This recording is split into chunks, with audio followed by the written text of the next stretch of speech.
Hi everybody, and welcome to this keyboarding video. For a lot of you, this is the very first time that you're going to be learning how to type.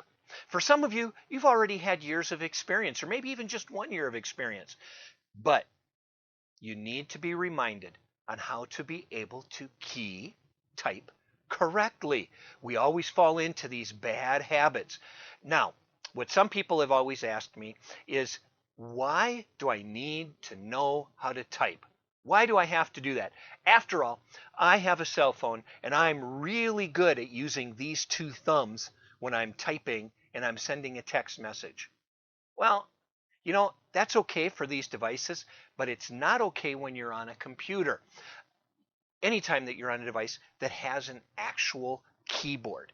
So what you need to do is learn how to find where those keys are at, which then will enable you to be able to put words together, which will lead to sentences, which then will lead to paragraphs and whole pages of text. It's going to do nothing but speed you up and make you way quicker in the future, which means you're going to be saving time. And when you're saving time, that means you have more time to do the things you really want to do. So it's really important we learn how to type correctly. So that's what I'm here for, and that's what your teacher is there for while you're working in your keyboarding class. So, hey, let's take a look at things that you can do to help make you go quicker. The first thing is you need to learn how to use the correct technique. That's the way that you sit when you're typing. And right here, you'll see this happy person is sitting on a chair. And notice how this person is sitting. This person is sitting with its back away from the back of the chair. There's a space there, sitting up toward the front of the chair.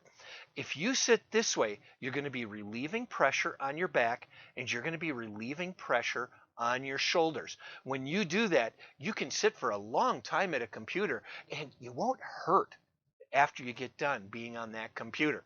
You may not have experienced that yet, but you will at some point. Also, notice the elbows and the arms of the person sitting on the chair right here. The arm is bent like what I have right there with the wrist straight and on the keys. So your elbow needs to be slightly in front of your body, like right here, and relaxed as it goes up to the keys. Another thing you'll notice is this person is sitting straight in its chair. Feet are on the floor. Look at this. That's really nice. The leg isn't tucked back under the chair and isn't shoved out underneath the desk or the table. Sitting nice straight feet on the floor. If you do this, everything is going to work much better for you when you're typing. But you don't do this naturally. You have to be reminded all the time, this is the way you should be sitting. You have to trust me on this. I've been teaching keyboarding for over 35 years. This is what it takes to be able to be really, really good. Now, take a look at this student right here. This student is sitting at a table. He put his keyboard at the edge of the table, which is where you should put it also. And notice, his palms are not resting on the table. His wrists are nice and straight. That's how you should be also when you put your keyboard down. So you sit down with your chair so your elbows are slightly in front of your body, your feet are on the floor, keyboard at the edge of the table, and then your fingers are placed on the home row. The home row is that row that contains the F and the J keys. The F and the J keys, if you look at your keyboard, you'll notice there's something unusual about those buttons, those keys on the keyboard. They have a little bump on them. That's called a nub. They have that on there so that you can find quickly where your fingers are supposed to be. So you'll notice the J and the F are raised and they're on the home row. That's the most important row on the keyboard. This lady right here, she exhibits how her fingers should be placed on the keys. Beautiful. Curved fingers like this. Those fingers are ready to be able to just kind of tap on those keys. And that's all you need to do. Tap on the keys. And then everything will be great for you as you're typing. Right here, every one of your fingers has a key that it's assigned to, or a group of keys that it's assigned to.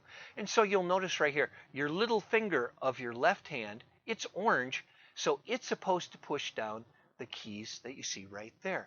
You'll see purple for the fourth finger of your left hand. And you'll see there aren't a whole lot that finger is used for right in here.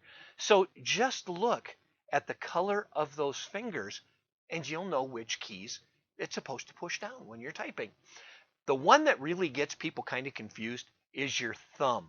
Now, if you're right-handed, you're going to use your right-hand thumb. If you're left-handed, you'll use your left-hand thumb. And what those are used for are just these three keys right here, mostly the space bar. The space bar is what puts distance between the different letters that you're typing. So that's only like if you've got a word, say the word and, after you type the D in and, A-N-D, you'd hit the space bar and then it'll get you to your next word. That's how we know where the words break apart at. So this right here is an awesome way for you to be able to see where those fingers are supposed to go on the keyboard, in which you're supposed to use. Now, I do have questions that'll pop up every once in a while. Look at the letter C. The letter C is kind of strange. It has two different colors for your middle finger on your left hand. The reason is because in some keyboarding programs, they say to use the middle finger. In some keyboarding programs, they say to use the pointer finger. Now, when I'm typing on my keyboard, I learned it as the pointer finger, and I kind of found that the pointer finger works the best because it's not pulling my hand away from the keys. But that's for you to find out. Either one is totally acceptable to be able to use. Now here's an example in your keyboarding lessons on what it's going to look like. You'll see that you have just kind of a ghost image of your two hands right here, and that's so you can see through to the keys, so you'll know which fingers you're supposed to be placing on the keys. And right now we're working on the letter J. So you'll see the pointer finger of my right hand is on the J key. As soon as I tap it down once, there's my J. Then I would push it again and again and again and so on. Sometimes it'll say maybe this should be an F, which means you'd go J, F, J, F, and you'd go back and forth with those fingers. Then all that'll get put together with words. And then you'll be using your thumb to push down on the space bar. All the lessons guide you right through it. It shows you exactly what to use.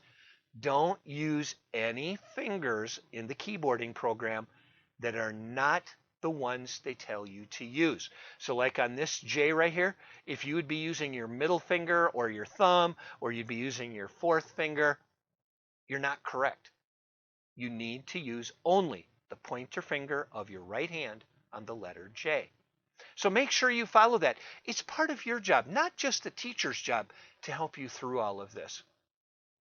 Now, during the whole entire course, everybody always thinks that the best typists are the ones who can go really, really, really fast. Not necessarily. We're more concerned that you're accurate.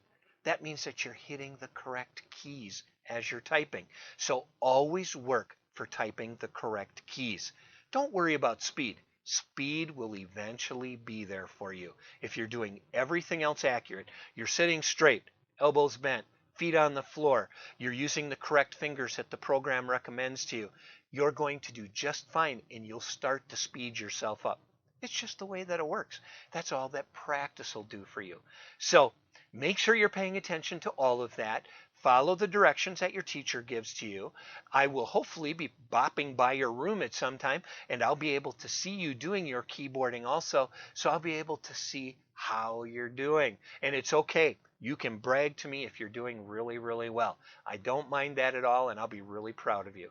So thanks so much for watching this video. Thanks so much for listening to your teacher, and thank you so much for typing the correct way. I will see you in your classroom. Bye.